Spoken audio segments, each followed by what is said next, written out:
औज़ुबिल्लाहिमिनश्शैतानिर्रजीम बिस्मिल्लाहिर्रहमानिर्रहीम। अस्सलाम वालेकुम जी। तो हाजिर हैं एक और वीडियो में जिसमें हम पीएमओ की मजीद प्रिपरेशन करेंगे और इसके लिए हम कैंगरू मैथमेटिक्स 2023 का पास्ट पेपर सॉल्व कर रहे हैं। ठीक है, तो 11 तक मैं करवा चुकी हूँ आपको। क्वेश्चन नंबर आज हम करेंगे 12 से 15 तक। ठीक है, अच्छा सबसे पहली बात तो कोई भी वीडियो देखें या कोई भी स्टडी से रिलेटेड काम करें, सबसे पहले ये देख लें कि नमाज का वक्त तो नहीं जा रहा। अगर आपकी नमाज का वक्त खत्म हो रहा है तो पहले अपना काम छोड़ें और इवन वीडियो भी देख रहे हैं तो उसको पॉज करें और पहले आप नमाज पढ़ कर आएं। ठीक है, अपनी नमाज अदा करें, ये सबसे जरूरी है। और दूसरी बात कि चैनल को सब्सक्राइब करें। मेरे अगर मुझे याद नहीं रहता, मैं अक्सर सोचती हूँ आपको अपना यूट्यूब स्टूडियो जो है वो विजिट तो करवाऊं मैं, आप लोगों को पता चले कि मेरी कितनी ऑडियंस है जो बार बार आती है चैनल पे, यानी रिटर्निंग व्यूअर्स हैं, लेकिन वो चैनल को सब्सक्राइब नहीं करते और बार बार जो है मजीद इन्फॉर्मेशन के लिए या मजीद कॉन्सेप्ट्स के लिए मेरे ही चैनल पे आते हैं। तो ये काफी बुरी बात है। ठीक है, तो अगर आप ऐसा करते हैं तो ये नहीं करें, वीडियो को सब्सक्राइब करें, चैनल को सब्सक्राइब करें। ठीक है, चले अब हम अपना काम स्टार्ट कर देते हैं। हमारा है आज क्वेश्चन नंबर 12 जो कि बहुत ही सिंपल है, बहुत ही आसान सा है। The diagram shows 3 squares of side length. Side कितनी है? 3 सेंटीमीटर, 5 सेंटीमीटर, 8 सेंटीमीटर। आपको नीचे नजर भी आ रही होगी। ये इसका एरिया नहीं है एक एक स्क्वायर का, ये जस्ट एक साइड की लेंथ गिवन है। अब वो कह रहे हैं what is the area in square centimetre of the shaded trapezium. ये जो शेडेड आपको एरिया नजर आ रहा है, ऑफ कोर्स कि ये ट्रिपीजियम है, वो ये पूछ रहे हैं कि बताएं इसका एरिया कितना होगा। ठीक है, अब हमने बताना है कि शेडेड ट्रिपीजियम का एरिया कितना होगा। तो फॉर्मूला क्या है शेडेड ट्रिपीजियम, मतलब किसी भी ट्रिपीजियम का फॉर्मूला क्या है? 1/2 एरिया का a plus b into h. ओहो, ये कहाँ चला गया, सारी गड़बड़ हो गई। इसको क्लोज करती हूँ। वेट। ठीक है, इंटू एच। अब मजे की बात यह है कि आपको पता है कि हमारे पास यहाँ एच तो है, हाइट ये रही ट्रिपीजियम की, यही है ना हाइट। ये हाइट कैसे है? क्योंकि आपको पता है हाइट क्या होती है, ये जो दो पैरेलल लाइंस हैं, ये ए है, एक लाइन ए है और दूसरी बी है। ठीक है ना, ये दो पैरेलल लाइंस का सेट है। ठीक है, और इसकी जो हाइट है वो एच है। तो एच तो हमारे पास है, हाइट हमारे पास कितनी है? 5 सेंटीमीटर है, लेकिन हमारे पास ए और बी नहीं है। ठीक है, तो इसके लिए हम क्या करते हैं, पहले सबको रेज करते हैं। देखें हमारे पास ये हमारे पास इस साइड की लेंथ और दिस लेंथ कितनी होनी चाहिए। अब अगर आप इसको गौर से देखें ना, तो ये है ना, ये 3 सेंटीमीटर की ये साइड है, बिल्कुल ये इसका मिड है। ठीक है, इसका मतलब ये हो गया कि हमारा जो ये है ना, ये 1.5 सेंटीमीटर है, या आप इसको 3/2 कह लें क्योंकि ये 3 का हाफ है।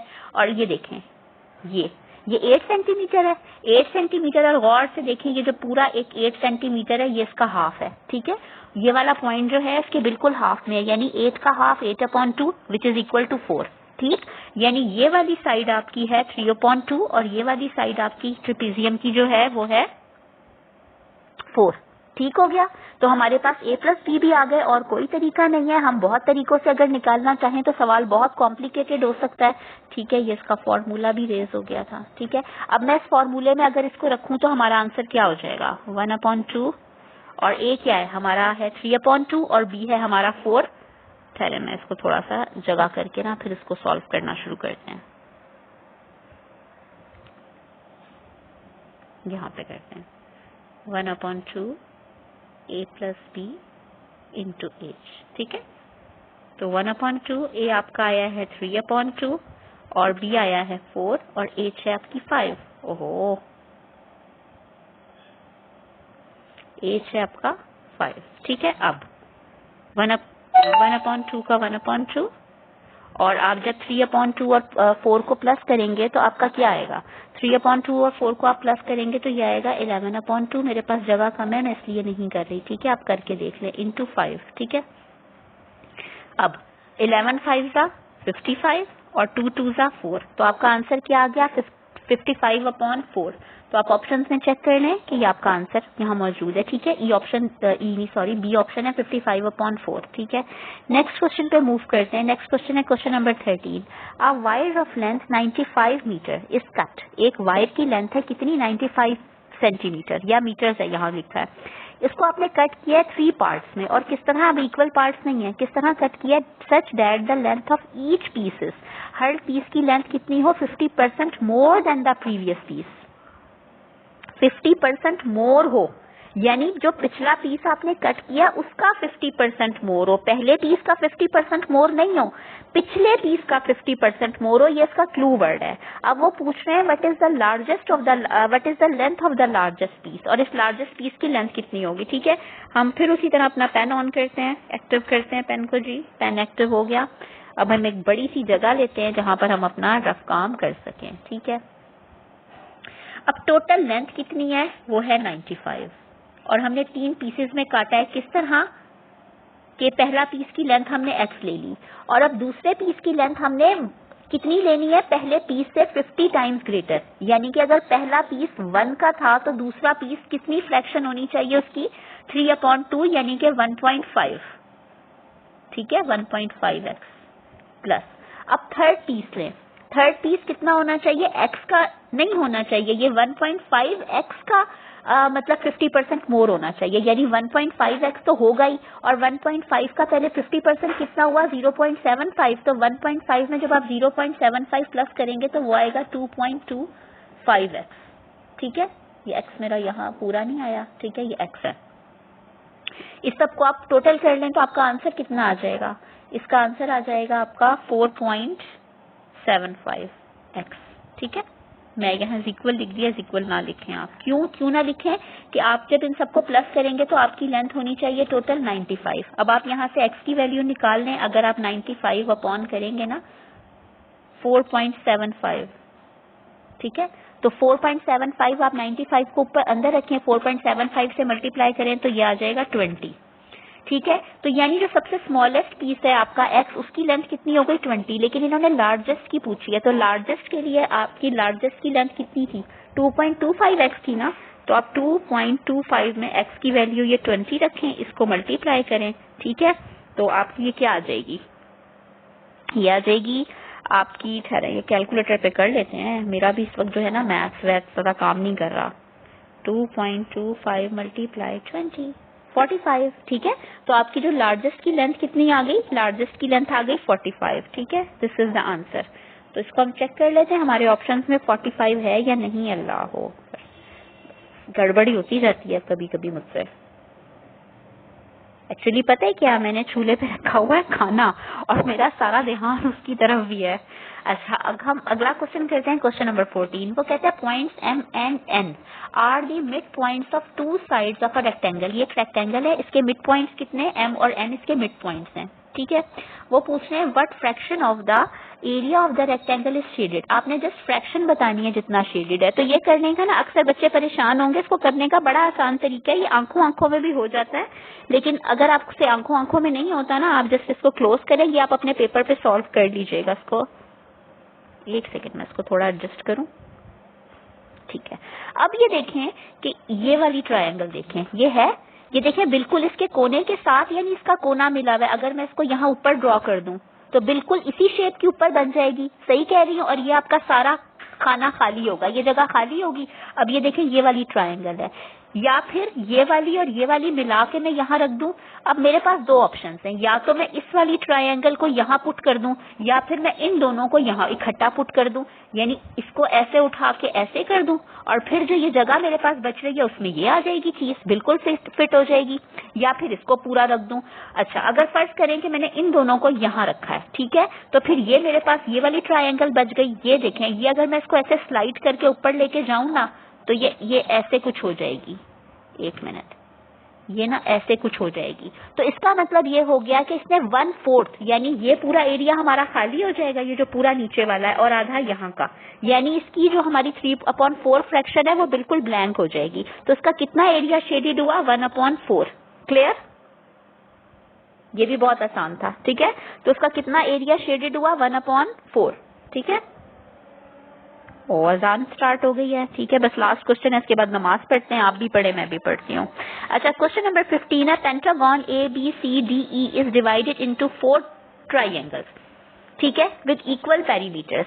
अब ये देखिए 4 ट्राइंगल्स है विद इक्वल पेरीमीटर्स, ठीक है। अब वो ये कह रहा है triangle ABC is equilateral and AEFGFE and CDF are 3 identical isosceles triangle. Isosceles कौन सी होती है? जिसकी 2 साइड्स इक्वल हो, तीसरी इक्वल ना हो, ठीक है, इक्वल इन लेंथ। और what is the ratio of the perimeter of the pentagon to the perimeter of triangle ABC। हमने बताना है कि इसकी क्या रेशियो है ABC यानी इक्विलेटरल ट्राइंगल से, ठीक है। इसके लिए भी हम अपना मार्कर ऑन करते हैं। देखिए इसको मैं थोड़ा क्लोज कर देती हूँ। अब इसको आप गौर करें, उन्होंने आपसे कहा कि आपको एक पेंटागन गिवन है और वो कितनी ट्राइंगल्स में है? 1 ट्राइंगल, 2 ट्राइंगल, 3 ट्राइंगल और 4 ट्राइंगल्स। आपको नजर आ गई? ठीक है, मैं इसको रेस करूं।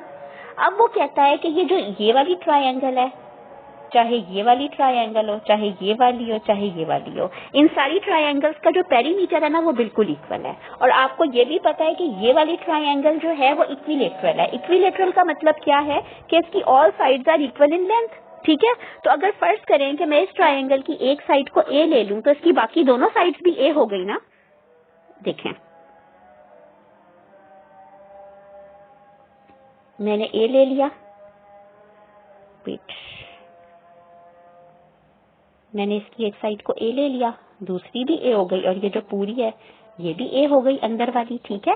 तो इसका पेरीमीटर कितना आ गया? इस वाली ट्राइंगल का पेरीमीटर हो गया 3A। इक्विलेटरल का याद रखिएगा, इसका पेरीमीटर कितना आया? 3A, ठीक है। अब क्या है? अब गौर से देखें, उन्होंने कहा कि ये भी आइसोसेल्स है, ये भी आइसोसेल्स है और ये भी आइसोसेल्स है, और उन्होंने कहा कि इन सबका पेरीमीटर भी इक्वल है। अब आपको पता है अगर ये तीनों आइसोसेल्स हैं तो this length is equal to this is equal to this and this is equal to this. और ये आपको देखने में भी A के बराबर नहीं लग रही, तो इस साइड को मैं B ले लूं, अगर ये B है तो ये सारी, ये भी B है, ये भी B है, ये भी B है, सही बात है। तो इसकी लेंथ क्या हो गई? इसकी लेंथ सबकी B हो गई। अब गौर से देखें, ये वाली साइड बची, ये वाली साइड बची ना, तो ये देखें ये वाली साइड, ये साइड इस साइड के बराबर होगी, सही बात है ना, क्योंकि ये आइसोसेल्स, ये आइडेंटिकल ट्राइंगल्स हैं। और ये साइड हमारी टोटल A है, ये वाली साइड अगर टोटल A है तो ये वाली कितनी हुई? ये A/2 हुई, तो ये वाली साइड हमारी हो गई A/2। क्लियर हो गया? दिस साइड इज B, तो of course this side is B, और ये हमारी इक्विलेटरल ट्राइंगल है तो इसका हमारा पूरा का पूरा सबकी साइड्स A हो गई। और आपको पता है ये वाली जो साइड है ये A/2 इसलिए है कि ये वाली साइड आप देख लें कि ये A का हाफ है, बिल्कुल मिड में है, ठीक है। तो आपको समझ आ गई कि हमने साइड्स किस तरह ली है। अब इसको मैं साफ रेस करके मैं आपको क्लियर करके इसको लिख देती हूँ ताकि आप लोग इसको खुद सॉल्व कर सकें, ठीक है। अब देखें, मैंने कहा ये वाली साइड A, ये वाली साइड A, ये वाली साइड A, ये B और ये A/2, ठीक है। अब उन्होंने कहा है आपने पेंटागन के पेरीमीटर को रेशो लेनी है ट्राइंगल के रेशो, पेरीमीटर की रेशो से। तो सबसे पहले तो पेंटागन का आप लिख लें कि आपका पेंटागन की क्या रेशो बन रही है। पेंटागन की रेशो थोड़ी सी मैं लिखती हूँ, हम लिखते हैं A/2 प्लस B, 2 B है, मैं 2B इकट्ठा लिख देती हूँ क्योंकि मेरे पास जगह नहीं है, और ये 2 A है यानी कि 2A, यानी कि वेट 2A, ठीक है, प्लस 2A, ठीक है। अब आपको पता है कि A/2 प्लस 2B किसके बराबर है? गौर से देखें, ये B है, ये भी B है, ये दोनों क्या है? B है, तो कितने हो गए? 2B, और ये क्या है? ये A/2 है, तो ये किसके बराबर हो गया? ये किसके बराबर है? A/2B। ये पेरीमीटर है आइसोसेल्स ट्राइंगल का, जबकि हमें बताया गया है कि आपके आपकी जो चारों ट्राइंगल्स के उनके पेरीमीटर बराबर हैं। और आपकी इक्विलेटरल ट्राइंगल का पेरीमीटर कितना था? इक्विलेटरल ट्राइंगल का पेरीमीटर था आपका 3A। दोबारा बता रही हूँ, आप देखें कि ये जो ये वाली A/2 प्लस 2B किसके बराबर है? B यानी 2B, और ये यानी के A/2। तो ये किसका पेरीमीटर है? आइसोसेल्स ट्राइंगल का, जो कि इक्विलेटरल ही के बराबर होना चाहिए। तो हम इसकी जगह 3A से रिप्लेस कर दें, हम A/2 प्लस 2B को 3A लिख दें, हम लिख देते हैं 3A प्लस 2A, ठीक है। यहाँ से मैं इसको क्लियर करती हूँ थोड़ा ताकि हमारे पास जगह हो जाए, ठीक है। इसको मैं रिप्लेस कर देती हूँ किससे? 3A प्लस 2A, ठीक है। तो ये हमारा क्या आ गया? 3A प्लस 2A हमारा आ गया 5A, ठीक है। तो पेंटागन की क्या आ गई है? पेरीमीटर हमारे पास पेंटागन का पेरीमीटर आ गया 5A और हमारे पास आपको पता है कि ट्राइंगल जो इक्विलेटरल थी उसका पेरीमीटर था 3A। तो जब आप 5A की रेशो लेंगे 3A से तो A से कैंसिल, आपकी रेशो क्या बच गई 5:3, यानी कि 5/3 कह दें या 5:3 कह दें, बात एक ही है। ठीक है, तो ये सवाल भी बड़ी आसानी के साथ सॉल्व हो गया। ठीक है, तो आज के मैंने आपको करवा दिए हैं सारे सवाल जो हमारा टारगेट था। तो इंशाल्लाह ताला फिर एक और वीडियो में मुलाकात होती है किसी इंपॉर्टेंट टॉपिक के साथ। तो तब तक अपना ख्याल रखिएगा। अल्लाह।